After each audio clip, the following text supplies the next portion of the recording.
புருஷனுக்கும் ஊருக்காரங்களுக்கும் நம்ம விஷயம் தெரிஞ்சா எனக்கு புரியல.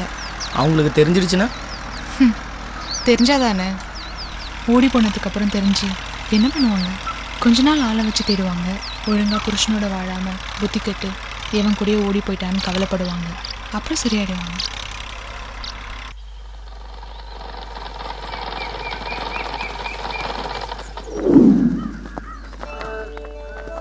இதான் என் பழைய வீடு. வாங்க.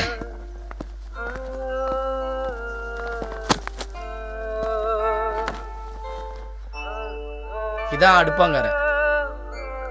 விறகுல சமைச்சா ரொம்ப நல்லா இருக்கும் தெரியுமா? எனக்கு மீன் குழம்பு வைக்க நல்லா தெரியும். அப்பப்ப செஞ்சு தரேன். சரியா? வா.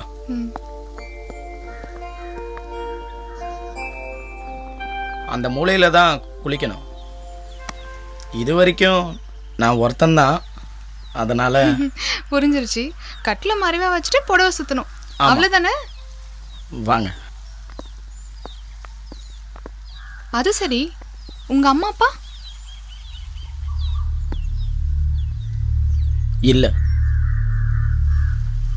எனக்கு 10 வயசா இருக்கும் பொழுது அப்பா அம்மா இறந்துட்டாங்க. அப்பா செஞ்ச வேலை தான் நான் பண்றேன். ஒரு நாள் அப்பா அம்மா ஊர்லேருந்து வரும்போது பஸ் ஆக்சிடெண்ட் ஆகி இறந்துட்டாங்க. எங்கள் மாமா என்னை வளர்த்து இந்த வியாபாரத்தை கற்றுக் கொடுத்தாரு. இந்த வேலை பிடிக்காம நிறைய ஊர் சுற்றினேன். கண்ட வேலைகள்லாம் செஞ்சு கண்ட இடத்துல சுற்றினேன்.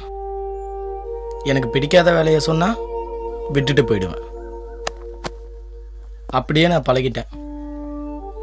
நிறைய தடவை யோசித்து பார்த்தேன், நான் ஏன் இப்படி இருக்கேன்னு. என்ன பண்ணுறது, எது நல்லது எது கெட்டதுன்னு எடுத்து சொல்ல யாருமே இல்லை. சரி, உன் கதையை விடு. மீன் வாங்கிட்டு வரியா? ஆனால் நீ சாப்பிட மாட்டல்ல? உனக்கு பிடிக்கும்ல, நீ சாப்பிட்டுட்டு நான் பார்த்துட்டு இருக்கேன். சரி, நான் போய் வாங்கிட்டு வரேன். நீ குளிச்சுட்டு அம்மாவோட புடவை பீரோவில் இருக்கு, நீ கட்டிக்கோ. அங்கே போனதுக்கு அப்புறம் தான் தெரிஞ்சுது, சின்ன பானை, சின்ன மெத்தை, ஒரு மூலையில் சின்ன ஒரு பாத்ரூம். அதை பார்த்தப்போ என் பிறந்த வீடு ஞாபகம் வந்துச்சு. பூஜை பண்ணுற துளசி மாடம் தவிர மிச்சம் எல்லாமே இருந்துச்சு. கடவுளே, எல்லாத்தையும் நீ தான் காப்பாற்றணும். எல்லாருமே நல்லா இருக்கணும்.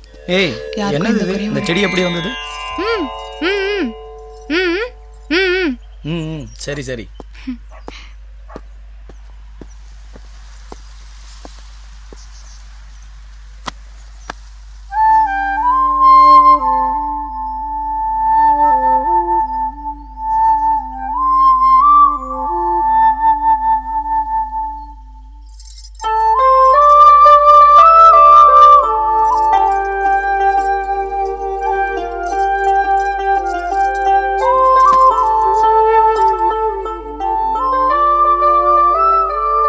அம்மா புடவையில் நீ ரொம்ப அழகா இருக்க சுசீலா.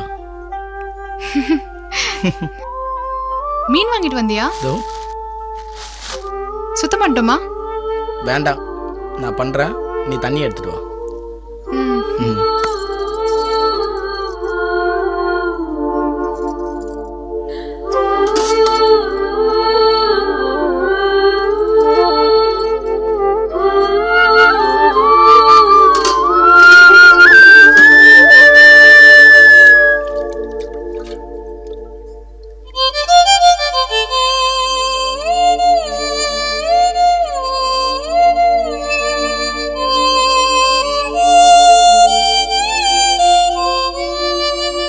இந்த புடவையை பற்றி சொல்லட்டுமா?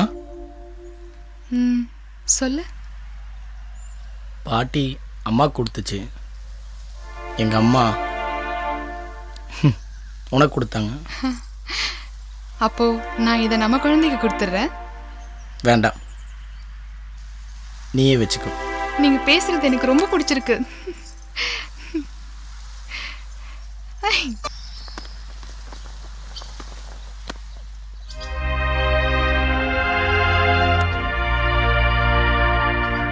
மாமா நீங்க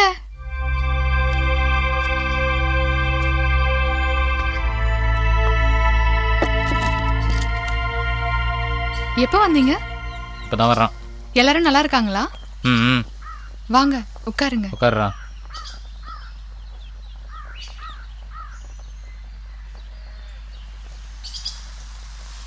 மாமா என்ன வேலையா வந்திருக்கீங்க? அது சரி, எப்படி மாறி போயிட்ட பாரு. ஆமா, மரணத்திலிருந்து தப்பிச்சிருக்கேன். இனி நான் மாற மாட்டேன்.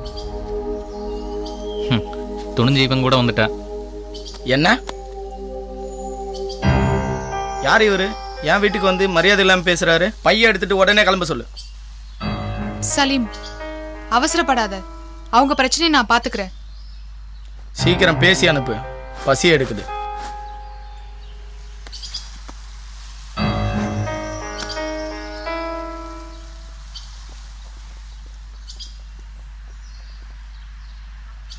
நான் எங்க இருக்கேன்னு உங்களுக்கு எப்படி தெரிஞ்சது? நான் தான் கூப்பிட்டு வந்தேன் ஆண்டி. ஆமாம், இந்த பையன் தான் கூட்டிகிட்டு வந்தான். அது சரி, உன் பிரச்சனை என்ன? எனக்கு என்ன பிரச்சனை? மகாராணி மாதிரி இருக்கேன். என்ன காரியம் பண்ணியிருக்க? உன் சுகத்தை நீ பார்த்துக்கிட்ட. நீ இப்படி பண்ணதுக்கு எங்களுக்கு எவ்வளோ அவமானம் ஆயிடுச்சுன்னு ஒரு தடவை வச்சு நினச்சி பார்த்தியா? உங்க கடமை முடிஞ்சிருச்சுன்னு என்ன கை கழுவி விட்டுட்டீங்க. நான் மட்டும் நரகத்துல மாட்டிக்கிட்டேன். அந்த நரகத்துக்கு நான் ஏன் வரணும்? எதுக்கு ஏன்னு கேட்குறியா? ஏதோ ஒரு சமயத்தில் தெரியாமல் தப்பு நடந்தா பெரியவங்க பேச்சு கேட்டு சமாதானமாக போயிருக்கணும். இந்த மாதிரி தப்பை தெரிஞ்சோ தெரியாமலே செஞ்சுட்டேன்னு சொல்லாம இதான் பிடிச்சேன்னு சொல்கிறவளா இப்போ தான் பார்க்குறேன். நான் வரல மாமா. ஆ நீ செய்கிற சுத்தமாக சரியில்லை. அங்கே ஸ்ரீதர் நீ போனதுலேருந்து குடிக்க அடிமையாகி செய்யாத தப்பெல்லாம் செஞ்சுட்டு இருக்கான். பொண்டாட்டினா அவருக்கு அடிமை மாதிரி. என் அபிப்பிராயம் ஆசைலாம் அவருக்கு சம்மந்தம் இல்லை. பொண்டாட்டி மனசு புரிஞ்சுக்க தெரியாதவன் புருஷனா எப்படி இருப்பான் மாமா? ஆ சரி வரேன்.